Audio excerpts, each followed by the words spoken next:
काजू टाकणे गरजेचं आहे मंडळी, आणि थोडीशी कोथिंबीर. खडे मसाले आपण मसाले वाटताना टाकूया.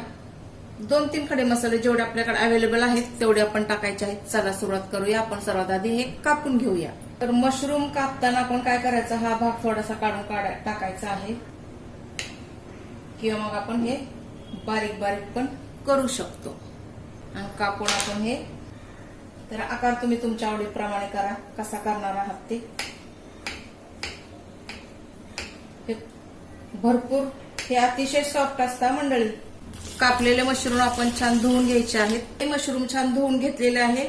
यामध्ये आपण आता थोडे मसाले ऍड करायचे आहेत. पाव चमचा आपण लाल मिरची पावडर टाकूया. पाव चमचा हळद टाकूया. थोडस मीठ टाकायचं. आता आपण हे छान मिक्स करून ठेवूया. चला आपण हे जाडसर असे कांदे कापून घ्यायचे आहेत. एका कांद्यामध्ये 5-6 तुकडे व्हावे असे आपण हे कांदे कापून घ्यायचे आहेत. त्यामध्ये टाकूया आपण कोथिंबीर, थोडे काजू आणि लसूण आहे.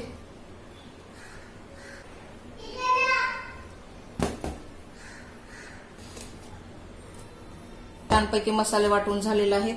आपण आता पुढचं प्रोसेस करायचं आहे. गॅस चालू केला आहे, पॅन वरती ठेवलेला आहे. यामध्ये आपण टाकूया थोडस तेल.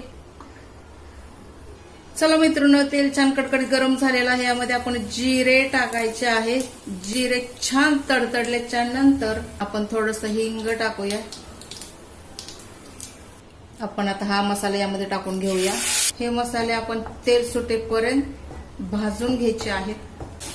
चला, पाणी थोडंफार सुकलेलं आहे. आपण आता यामध्ये थोडीशी लाल मिरची टाकूया. सुरुवातीला आपण पाव चमचा लाल मिरची पावडर टाकली होती. आपण आणखीन पाव चमचा टाकूया. पाव चमचा लाल मिरची टाकायची आहे. आता आपण एक छान मिक्स करून घ्यायचं आहे. जोपर्यंत याचा एक छानसा गोळा बनत नाही तोपर्यंत आपण हे मसाले भाजून घ्यायचे आहे मंडळी.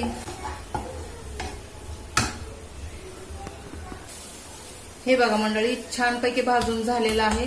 आता यामध्ये आपण आपले मशरूम टाकायचे आहेत. चला, आता आपण यामध्ये गरम पाणी आणि चवीप्रमाणे मीठ टाकून 5-7 मिनिट आपण ह्याला छान शिजवून घ्यायचं आहे. थोडीशी ग्रेव्ही आपल्याला करायची आहे, त्या हिशोबानेच आपण पाणी टाकूया यामध्ये. आणि आता हे झाकण लावून ठेवूया आपण.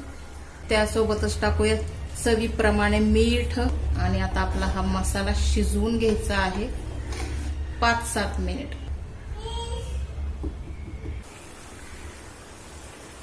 आता आपण 5-7 मिनिटाच्या नंतर थोडासा